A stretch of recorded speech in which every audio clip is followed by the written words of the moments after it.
All right, so the first UFC Fight Night of the year is complete. Johnny Walker, Magomed Ankalaev 2. The fights are done and dusted. Johnny Walker got dusted in the first or second round, should I say, in an incredible performance from Magomed Ankalaev. So we're going to go through all the fights real quick and we're going to talk about what's next. Magomed Ankalaev said that he is next for the belt. He is the next number one contender. And to be honest, he might just be the guy that faces Alex Pereira next. Now, Jamahal Hill was in the building. Jamahal Hill is back to training. He was looking slimmer and he's good to go, he says. So who's going to be the next one? Well, we're going to get to that in just a little bit. But first of all, let's just rip through some of these fights because the first fight night of the year got off to a tremendous start. Literally just finished. People are still inside the octagon. Otherwise, I do the video from there. I just got out of my suit. I was presented with a cheeky little beer and I'm going to go through the fight. So thank you all for being here and let's get started. So first fight of the night. And let me tell you, this fight night, the prelims were phenomenal, okay? Joshua Van Felipe Bunez got the show started. Joshua Van got the knockout in round 2, 4 minutes 31. Quickly followed up. Once again, another knockout, this time in round 1. Nicholas Malta, Tom Nolan got the job done. The Australian came all the way over here and it didn't go his way. But he's only 23 years old, so keep an eye on the name Tom Nolan. Gian Silva, okay? The longest walkout probably in the history of the UFC. He took his time, he milked the moment, hey, and rightly so. He's making his UFC debut. Got the finish in round 1 over Weston Wilson, okay? And then, yeah, I mean, that man's a force to be reckoned with, so keep an eye on that name. First decision of the night went to Farid Basharat, but a very, very technical fight. Mixed things up nicely. He had Jake Shields in the corner. He had Dewey Cooper in the corner. And Farid Basharat went out there, extended his undefeated record, got a win over Taylor Lapalus that had tremendous takedown defense. Every time Farid Basharat would shoot him, even though he would hit the canvas sometimes, he never accepted the takedown. And that's what you got to do. When you get taken down, as you're on the way down to the ground, you got to be thinking about defending. You got to be thinking about popping up. And that's what Taylor Lapalus did. But as the fight wore on, so did he, so did his cardio, and so did the grappling ability of Farid Basharat. So well done to him.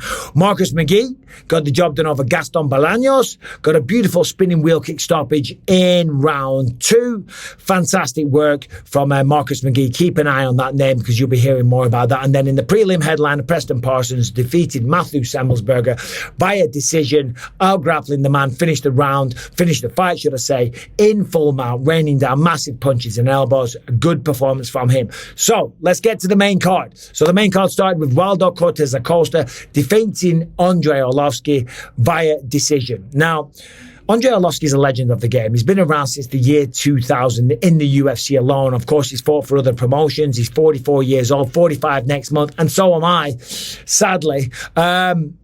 You would think that Waldo Cortez Acosta, being so young in the game, would have a bit more respect for Andrei Arlovski. I'm not talking shit about the guy. At the end of the day, when you're in there, it's business. You're trying to mess with your opponents mentally, maybe.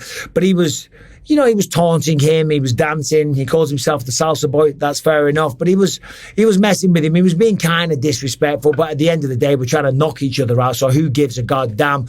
Waldo Cortez Acosta got the job done, right? Beat Andrei Arlovski. What's next for Andrei? How much does he have left in the tank? That remains to be seen. So after that, we got back to knockout ways and winning ways for Bruno Ferreira. Okay, he defeated Phil Hawes, knockout, round 1, 4 minutes 55, sensational. Okay, great work to him. Then Mario Batista, Ricky Simon, that's got to be fight of the night. Okay, Mario Batista is now on a 6-fight win streak. Keep an eye on that name. I'm telling you, that performance tonight was brilliant, right? Ricky Simon's not an easy man to beat. He's got heavy hands. He's got a non-stop gas tank, and he's got really powerful wrestling, and he's short and he's stocky. Ricky Simon kept trying to take him down. But the boxing and the takedown defense of Mario Batista, it was some of the best that I've seen in recent memory. The boxing combinations, the footwork, the way he was picking his shots, going to the body, pivoting away from the fence so he was back in the center of the octagon and controlling the octagon. It was masterful. It really was. Ricky Simon never stopped coming down, never gave up on himself, kept continuing to try and take the man down and ultimately win the fight, but he didn't do that. It was a 30-27 on all 3 judges' scorecards. No, 2 judges' scorecards, a 29-28 on the other one. But it was a clear victory. Mario Bautista, as I say, keep an eye on that name. Lots more to come. So now we get to the good stuff. We get to the co-main event. Jim Miller, Gabriel Benitez. Jim Miller, this was his 43rd UFC fight alone, okay? And about 12 fights, I think, before he got to the UFC. Tonight was his 26th victory.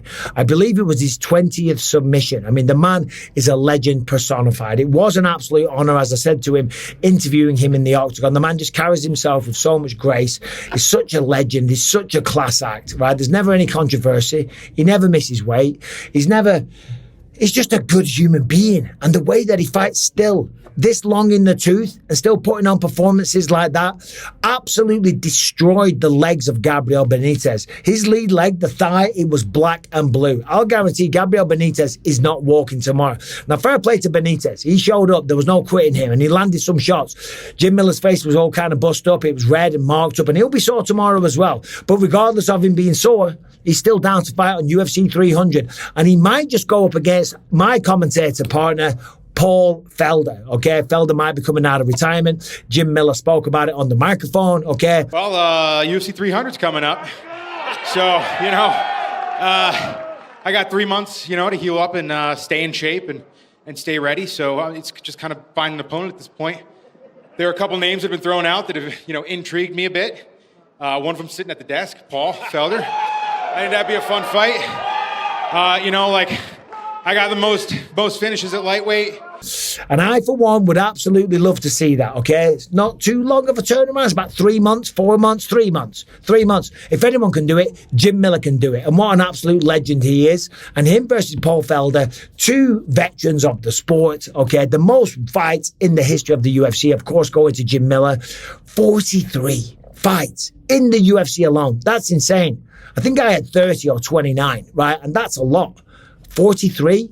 That's just mental, right? The man's a class act. He's not slowing down, right? The takedowns were on point. The ground and pound was great. He finished him via submission in round 3 with the face crank. The boxing looked beautiful. The leg kicks were heavy as shit, or heavy as... Okay, I don't want to swear. Well done to Jim Miller. Just class personified, right? What a human being. I could not be a bigger fan of that man if I tried. Now, let's get to the main event.